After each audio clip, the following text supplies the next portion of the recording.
So, makinig po tayo sa kay Undersecretary Claire Castro.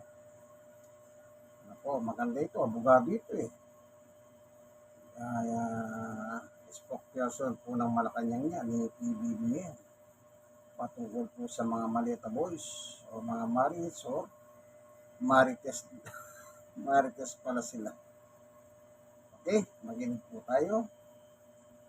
Kay Undersecretary Claire Castro. Yusek, good morning. Welcome Good back. morning. Welcome back, ma'am. Good morning. Yes, good morning, Victoria. Good morning, Christian. Good morning sa lahat na sumusubaybay sa inyong programa. Good morning. Gusto ko yung top ni Mama. Blooming in floral. Very fresh. Thank you kahit for kahit alas 4 na natulog ng umaga, no? Tapos nag-alarm lang para dito. Sorry naman. Salamat po, Yusek. Thank you na po. Thank you.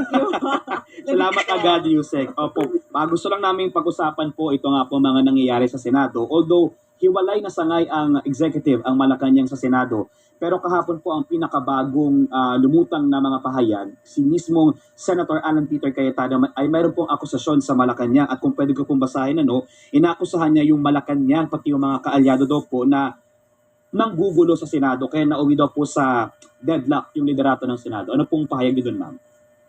Alam nyo, lahat na lang siguro ng kasalanan, ipapahid lagi sa Malacanang at ang malinis ay si Senator Alan Cayetano.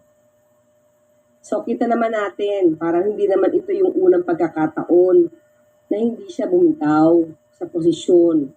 Kahit meron ng dapat na nakaupo at nagsasagawa ng isang tungkulin.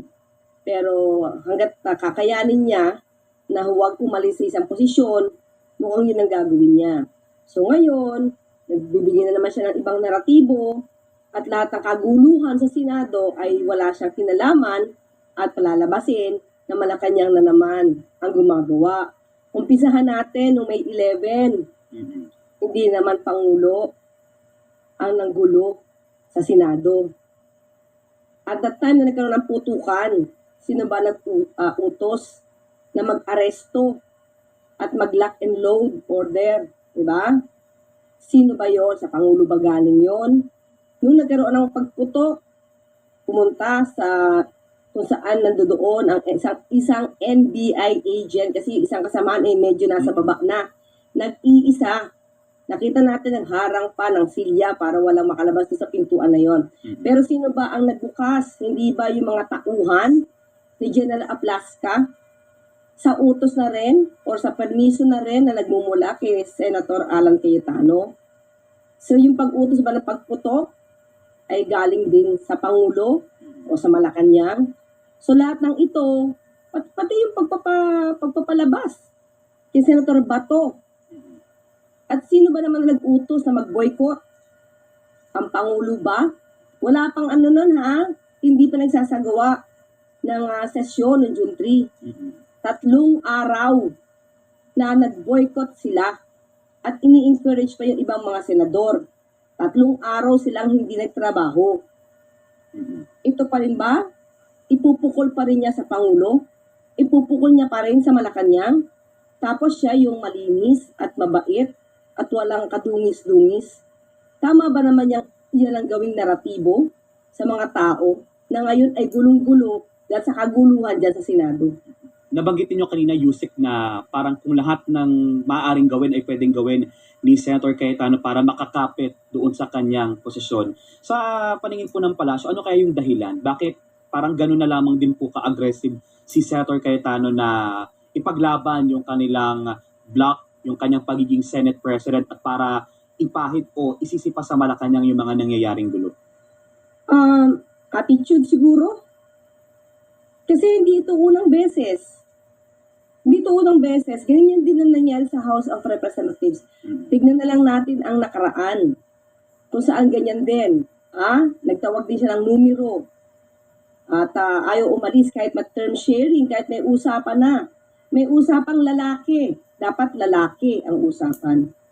Ayoko naman, wala tayo issue sa gender sensitivity issue dyan.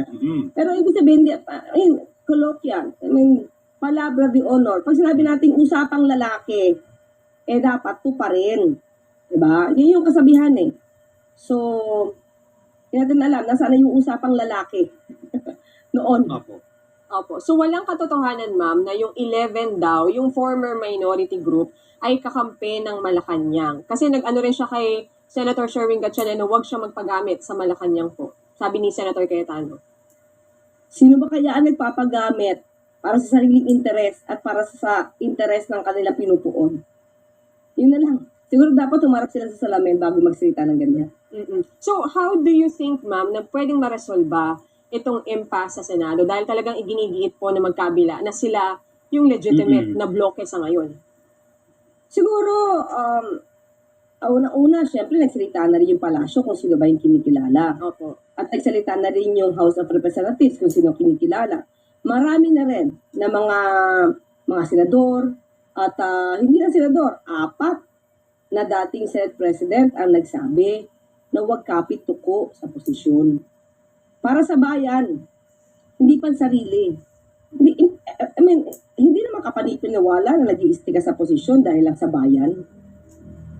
Pansarili. Yun yung dapat iwasan. Maging makasarili. Ang iginigiit din kasi, ma'am, ni Senator Cayetano, 13 ang kailangan para magpalit ng Senate President ng pro tempore, hindi yung 12 nung bloke ni Senator Gatchalian. Ano po ba as a lawyer, ma'am, ano ba talaga ang laman ng batas? Kasi iginigiit nila tong Avellino versus Cuenco, na yung majority lang ang kailangan mo, since 22 lang ang senador, ang majority ngayon is 12, which is nasa Gatchalian block. Pero ang sinasabi ni Senator Cayetano at ni Senator Loren Legarda, 24 pa rin dapat yung bilang. So, 13 dapat yung number. Okay, ganito yan eh.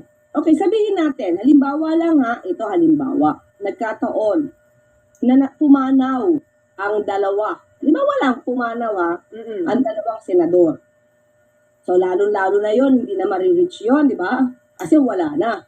So, anong gusto nilang mangyari? Dahil wala yung dalawa, hindi na makakakilos ang Senado, paralisado dahil doon. Sa Avellino versus Cuenco, maliwanag na ang purpose nito ay hindi para gawing paralisado ang Senado. Okay? Kung nandiyan lahat ang 24 senators at kayang tawagin anytime for a session, 24 ang bilang at doon nababasihan ang quorum. Pero, ang sabi sa Avellino versus Cuenco, kung ang isang senador o ilang senador beyond Senate coercive reach, ibig sabihin hindi mo agad-agad matatawag. So, ang bibilangin ay yung available lang ng mga senador. Paano ba yung beyond Senate coercive reach?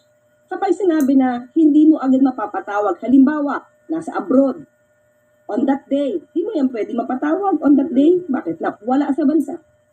Pangalawa, yung detained.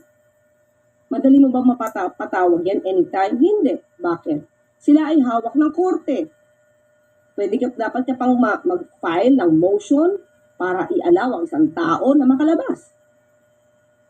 Yung nagtatago, hindi makita. Kahit puntahan mo sa bahay, kahit tanungin mo lahat ng kaibigan at kamag-anak, hindi makita.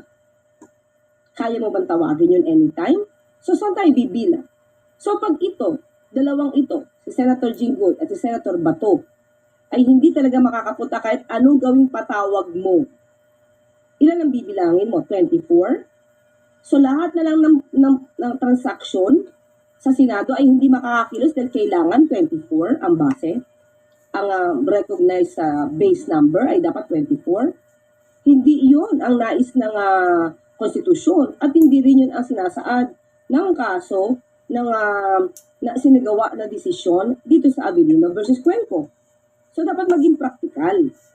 Paano kung talagang umalis sila intentional lumabas ng bansa? Hindi na makakakilos ang Senado dahil lumabas sila ng bansa? Dapat doon. Saka, tandaan natin, 2015, panahon ni Senator Franklin Drilon, ginamit na to. Nandoon yung dalawa, si Senator Cayetano, Alan, and Peter. Tumutol ba sila? Hindi naman sila tumutol. Sa aking pagkakaalam, nandoon si Senator Legarda. So, tumutol ba sila? Meron ba naging question? Itinakbo ba nila to sa Supreme Court?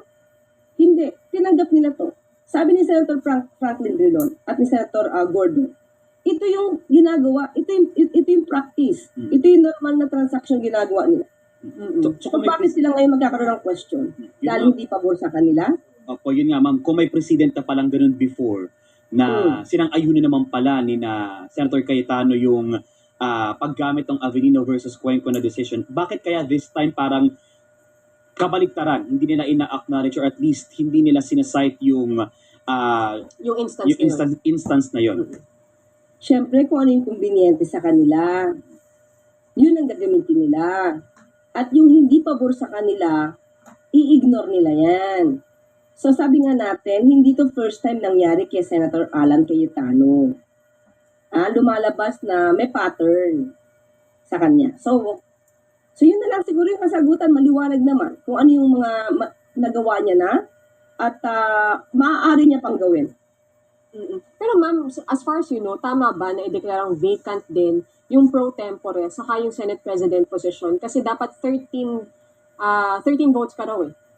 We understand yung quorum, pwede yung 12 lang, pero yung dapat 13 daw para sa Senate President at pro tempore ang bilang ng kabila. Okay. Maliwanag naman yun sa Constitution. The Senate shall elect its President by a majority vote of all members. Okay? To elect, hindi naman to remove. Di ba? So in other words, yung quorum na yon pwede magsagawa ng transaksyon. Pero sinusunod pa rin nila sa pag-elect ng Senate President ay dapat 13 base sa 24. Pero kung ako tatanungin, kung ako personal, dapat ano pa rin kung beyond Senate coercive breach, dapat kung ano lang talaga ang pwedeng numero, kung ano yung recognized number, base number, kung sino available. Let's say, halimbawa lang, again, Yes. wala yung dalawa, kinuha na ni Lord. Diba? So, ibig sabihin, forever, dahil sa numerong yan, mahihirapan sila magkaroon ng quorum, magkakaroon sila ng pagboto para sa president. Well, anyway, siguro kung makakakuha sila ng mas maraming 13, pwede pa rin. But still, hindi pwede magkaroon ng deadlock. Diba? Oo. Na hindi tayo pwede kumilos. Okay. So magkaiba yung kailangan for the removal and the election. Yes, maliwanag naman sa Constitution to elect. Pero yung transaction, pwede, quorum. Opo. Punta lang ako doon, Yusek, naman sa isinagawang hearing ng Blue Ribbon Committee ng Cayetano Block. Although, sinagot na po ng Malacanang yung akusasyon noong mga 18 Maleta Boys tungkol doon sa di umano'y pag-deliver ng maleta sa bahay ng Pangulo sa Ilocos. Pero yung ilan po mga pinangalanan ay decided silang magsampa ng reklamo doon sa mga testigo po na iyon. Ang Pangulo po ba, ang Malacanang, pinag-aaralan din pong magsampa ng reklamo laban po dito sa kanila? Christian, tingin ko, pag tinanong mo yan, ganun pa rin yung makikita mong mukha sa Pangulo. Nung tinanong niyo kung Noel. Yes. I-ismit. Bahala na po. Ito naman po yung mandato na mandato na lang po ng NBI, ng PNP. Well, I think naman nag-iimbestiga naman na po yung NBI. Hindi na sila kailangan utusan pa. So walang bala. Ipapaubaya. Yeah, oo. Kasi ang daming trabaho ng Pangulo para intindihin pa yan. Alam naman niya na hindi nagsasabi ng totoo yan. Unang-una, ang daming butas. Alam niyo yung kwento ng 18 na basurero or 18 Maleta Boys. Parang pinagtahi-tahi. Kung ano na yung masabi ng isa, dadagdag. Ito may question to kasi na-question tayo dito, kulang, idadagdag. Hanggang sa nagkakawindang-windang yung kwento na kakadagdag-dagdag nila. Hindi na nagtatama-tama. Kasi mangyayari talaga yan, Christian and Victoria, kapag hindi talaga totoo yung kwento. So, kumbaga wala sa memory nila, wala sa utak nila, yung pangyayari. Kasi hindi nangyari. So, ang hirap mag-imbento ng kwento, maiiba yan. Kaya nga hindi alam kung sa sea ba, lake ba, basta daw tubig. Imagine mo kung dati ka miyembro ng Marine Corps, tapos ganyan kababaw yung level ng intellectual capacity mo, ay talagang dapat ka matanggal sa pagiging miyembro ng Marine. Pero Pero how would you explain, ma'am, yung isa? Yung si Senator Amy Marcos pa yung nagsabi na pakita yung picture nung isang maleta boy with Congressman Sandro Marcos. O, picture. Ano meron doon? Mm-mm. Ikaw ako kasi abogado ako, syempre iba yung tingin ko dyan. Kayo, ordinaryong tao, anong nakita nyo? Maleta? May pera? Nagpa-picture lang? Ang dami din nagpapapicture sa akin. Maski na naman kay Christian, marami nagpapapicture. Opo. O, Ang dami sabihin sa'yo, po. di ba Christian, sabi sa'yo, may maleta ka, nagpa-picture sa'yo, nakaganon pa. Ano? May napatunayan? Di ba? I mean, Senator Amy Marcos, dapat mas mag-level up siya. Di ba? Hindi pwedeng picture lang. Meron ang agad ebidensya. Anong meron sa picture? Yun dapat mas malalim kayo mag-isip. Para maniwala naman yung taong bayan tungkol sa maleta nyo. Puro kayo maleta. Tapos ang laman pala ng maleta ni Congressman Ridon, mangga at piluka. Mm-mm. O, di ba? Mm-mm. Mm-mm. Dapat mas malalim sila mag-isip. Opo. Laliman nila. Do you think po liable din, may account, pwedeng kasuhan itong mga senador na nanguna doon sa pagdinig/meeting nung Thursday sa Senado? I think so, yes. May usurpation of authority. Tapos, yung mga nagsalita dyan, hindi yan official. Pwede makasuhan yan ng libel. Kasi yun din po ang binabanggit ni na Senator Senator, Soto, Oo. Senator Ping. Yes, na Mhm. maaaring Usurpation. sampahan nila ng reklamo yung mga nag-conduct na po noon dahil una, hindi na nga sila yung set ng majority, at the same time, wala din namang nag-acknowledge mula doon sa mga hani ng staff ng Senado doon sa ginawang pagdinig at hindi din ina-acknowledge ng Malacanang at ng Kamara Yes. itong hanay nila Cayetano. Mm-mm. Tsaka hindi lang Malacanang, hindi lang ang HOR. Maraming mga legal experts, pati nga sabi natin, mga dating senador, Senate presidents, pati nga yung framer ng Constitution nagsasabi na tama at pati IBP. No? Organisasyon ng mga lawyers nagsasabi na legal, tama, yung session, ng June 3. Opo, oo. So ma'am, ang tanong ngayon ay kung magpapatawag po ba, ang Senado po magre-request, di ba, for a special session. Meron na po bang development doon? Sa ngayon, wala pa na ibibigay sa ating mga detalye patungkol dyan. Pero ang Pangulo po ay handa para dyan. Okay. Ma'am, doon sa epekto nitong nangyayari sa Senado, ano po ang nakikita niyong pinakamasamang epekto sa ating bansa? Tama po ba pati yung sa UNSC. yung sa Nakaapekto. United Nations Security Council, naapektuhan po ang ating bid? Actually, nagkausap kami ng Secretary Tess, may iba pang mga dahilan. Pero hindi ako yung authority magsabi ng iba pang dahilan. Pero isa sa nakikita po talaga, itong kaguluhan.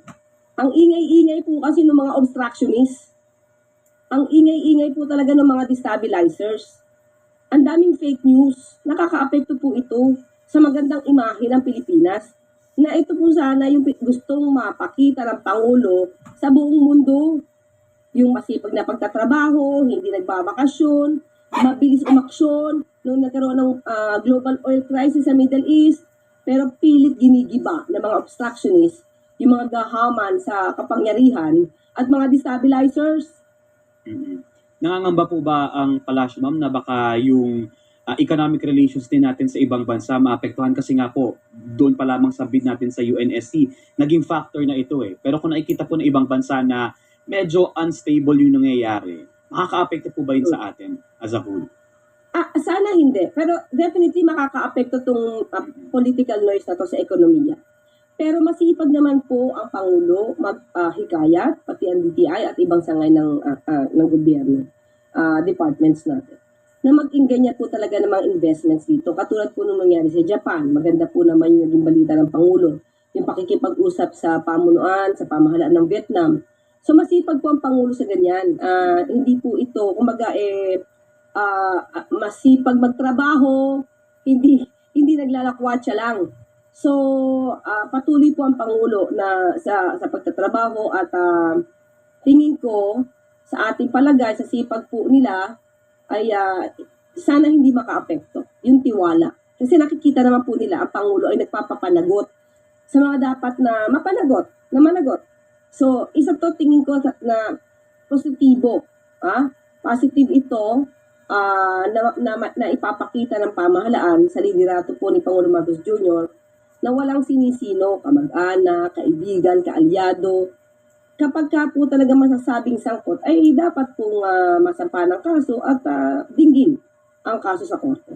Ang Malacanang ba, ma'am, may concern sa takbo ng impeachment trial dahil nga po may ganitong nangyayari sa Senado? Hindi po nakikialam ang Pangulo sa impeachment.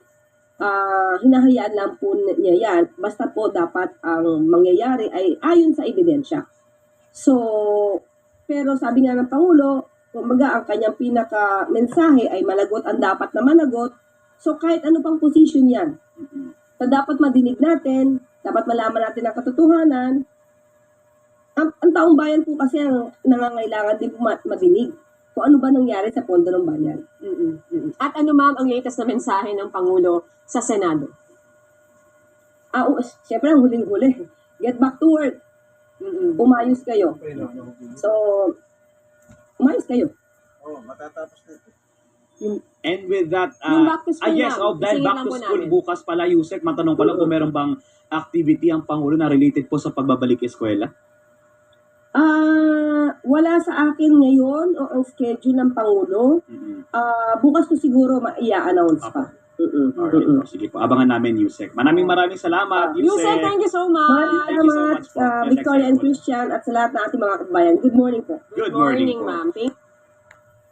So, napakinggan natin si Undersecretary Claire Castro sa lahat ng tanong tungkol sa mga pahayag ni Cayetano nga naman. Lagi niya sinisising Malacanang. Lalo na itong huling sinabi niya. Sabi niya kay Senator Gatchalian, huwag kang magpagamit sa Malacanang, huwag kang magpagamit sa mga kasamaan mo. Gusto mo mag-usap tayong dalawa. Wala sa lugar eh. Pero doon sa nanais solusyon. Hindi pa naisip na solusyon, Caldero, ipahayag mo yung public. Ganun lang gawin mo. Di ba? Yung public gawin mo yan. Ngayon, para marinig ng taong bayan. Kasi taong bayan na nagpapasweldo sa mga senador. Gusto mo kayong dalawa lang naging Gatchalian, malay namin anong sa bagay eh. Hindi kasi sayag ka na sa panluloko eh. Panluloko eh. Yung kay Lord Velasco, hindi mo panluloko yan. Sinabi ni Claire Castro, meron na siyang pattern, pattern ang tawag, Saan pa sabi niya, kahapit ako. Hindi po ganyan ang nararapat. Kailangan magtrabaho, sabi ni Tis. So, nakita nyo naman ang sagot ni Tis, tama yun. Magtrabaho tayo. Kayo, nagtatrabaho kayo? Hindi. Sinamahan nyo pa si Jingo, yung gabasa na. Bakit? Ang galing naman ni, ang napakabait nyo naman kay Jingo. Ayan nyo na sana siya. Bakit si Jingo ibang nagpapasweldo sa inyo? Mark Beta, Jaime Marcos. Sino ba yung anak ni Villar? Yung babae? Si ba nagpapasweldo sa inyo? O Binoy? Sino nagpapasweldo sa inyo? Hindi ba kami mga taong bayan? Bakit ang pinagsisilbi nyo si Jingon? Di ba? Sige, nandito na lamang po, mag-pray po kayo, magdasal ng gusto. Mahinit ang panahon, mahinit ang bakbaka sa Senado. Bukas, tignan natin, Lunes, kung ano na. Kaya mag-pray po tayo. God bless us all. Yung kaibigan Jesus, Brother Manny Bautista. Wala tayong political color. Wala tayong pinapanigan. Bye.